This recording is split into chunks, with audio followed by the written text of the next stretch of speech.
All right, now welcome back to the Prospect Hub. We're talking about Mets prospects, and we have a scouting report for you. And so on the big Met prospect, this is Jett Williams at number 2. And it's from Amazing Avenue. You do a wonderful job. And here's the headline: Top 25 Mets prospects for 2025. Jett Williams, number 2. Next up on the list is an infield, and of course, please subscribe.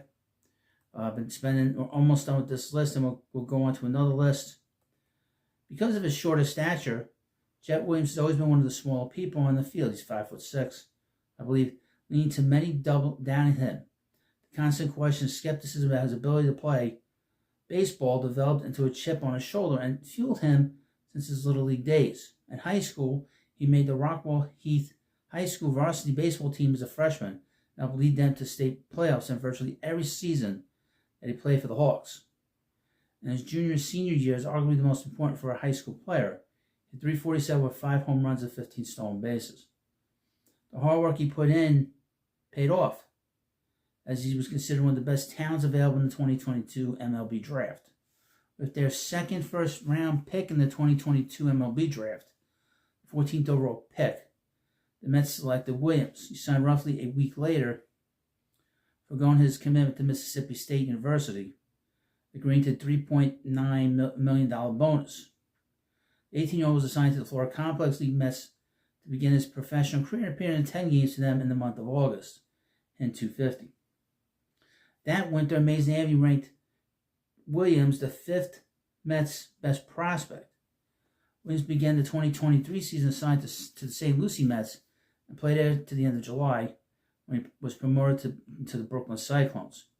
In those 79 games, he had hit a respectable .249 with 12 doubles, 6 triples, 6 home runs, 32 stolen bases, and 69 walks to 76 strikeouts. While many hitters struggled when sent to Brooklyn, he was quite the opposite for Williams. In the 36 games he played for Brooklyn, he had .299 with 9 doubles, 2 triples, 7 home runs, 12 stolen bases in 13 attempts, and 32 walks to 32 strikeouts. In mid-September, Williams was promoted to the Binghamton Roman Ponies to finish the year, went 5 for 22 with them, hitting 1 double, stealing 1 base, and walking twice and to 10 strikeouts.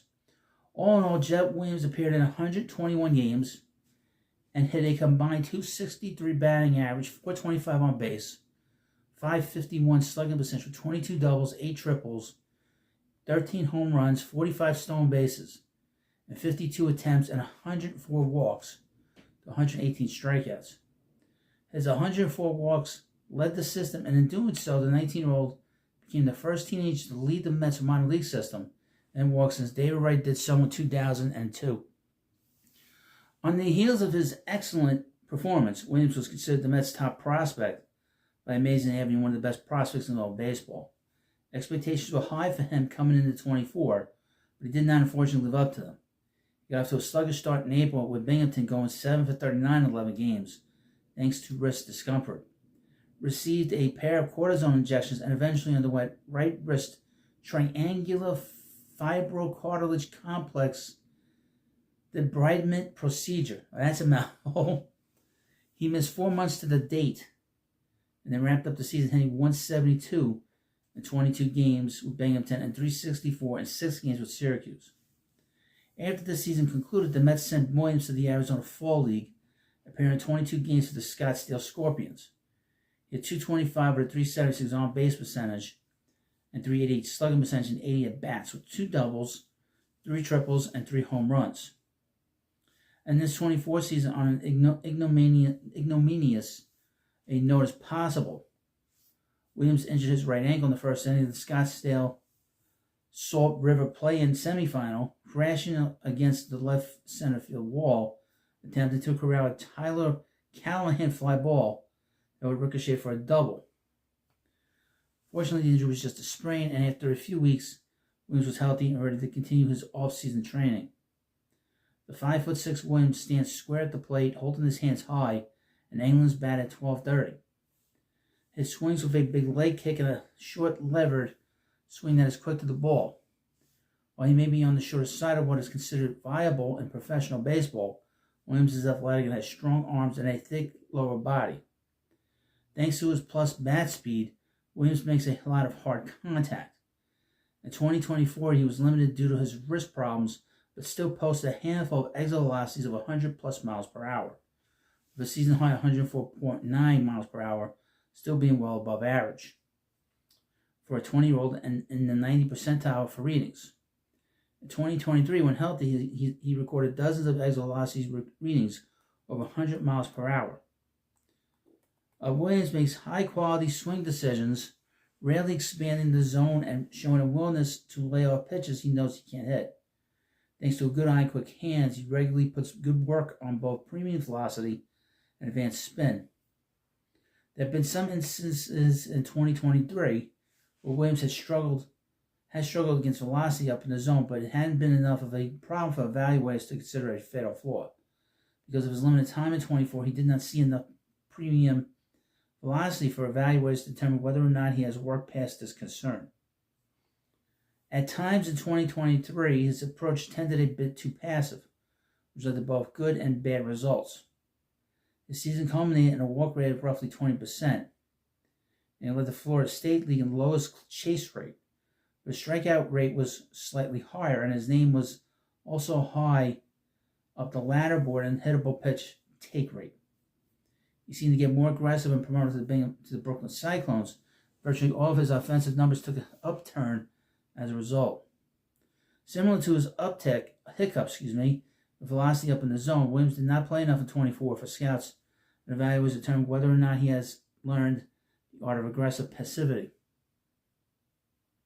On top of his above-average hit tool power, Williams has plenty of speed. He put it to good use in 23, stealing 45 bases. He came into the season looking a little stockier and thicker and ran more about average speed times than plus, clocking sprint speeds that graded out more often as the former than the latter, but he still was effective on the base paths, stealing 5 of 8 bases during the regular season and 7 of 8 during the Arizona Fall League. When on the field, he continued pushing the envelope on the base paths, legging out doubles, taking extra bases, and challenging outfielders. Drafted as a shortstop, there were questions as to whether or not he would be able to stick at the position when he was drafted, as an injured shoulder during his junior and senior seasons of high school clouded his true arm strength and accuracy. At the time of the draft, some scouts and evaluators believed that he was playing compromised to a degree and that when fully healthy, his arm would be solid average for the position, while others believed that his arm would not get stronger and that he would eventually be forced from the position due to fringy arm strength. Williams has played most of his games there in 23 and 24, and with 135 games under his belt, it is becoming a little clearer that his arm is indeed on the fringier side for a shortstop. That does not mean that Williams will not be able to play the position for years to come, as he makes up for it by excelling at many of the other aspects of the position. Thanks to quick reaction times, above average range, thanks to his speed and athleticism, and good glove and footwork, he should be able to handle the routine plays. The Mets have also had Williams learn center field and in the Arizona Fall League. He made as many starts there as he did at short. His speed and athleticism are once again extra boons, as he has shown plenty of range and afterburners to close in on balls. New to the position, he will have to continue to refine his read of the ball off the bat and the routes he chooses to take to the ball. But these are aspects of the position that come with time and experience, and Williams has all of the prerequisite tools to be an above-average center fielder. So there's a lot to like here. The biggest problem is an obvious one, and that is he did not play last year. And the belief was that he probably had a very good chance to get to the majors. He has the same issue in that regard to Drew Gilbert. They did not play last year at all.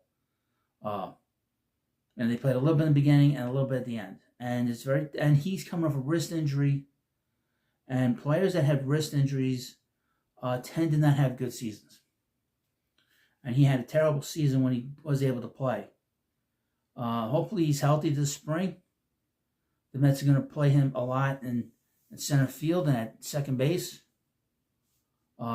He's not considered a third baseman. I don't think they look at him like that. He is a top prospect. Him missing time has put him back. When you miss an entire season, like I said, you can't get that back.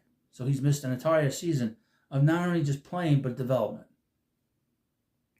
Being able to recognize situations, being able to adjust to things, adjust to games, weeks and months playing without any days off. He did not get a chance to do that at higher level in Double A and, of course, Triple A, but wouldn't primarily in Triple A for him. I would expect that he will be one of the first cuts in spring training, and I would expect that he'll be playing in Triple A. And if the Mets need somebody to play shortstop as a backup, or that they need somebody in second base or in the outfield, he'll be coming here. But he's behind other guys. He's obviously behind Luis Angel Acuna. The one thing I mentioned about Acuna, which I don't normally talk about, that's different from him, is he played a full season AAA. The Mets like what they saw, but he didn't have a good year. But that's why you need to play and not get hurt. So that's very important, obviously. But Jett Williams has a chance to be a very good player. I mean, everyday player. Well, you let me know what you think about this video. And, of course, please subscribe to the Prospect Hut. And I'll see you later.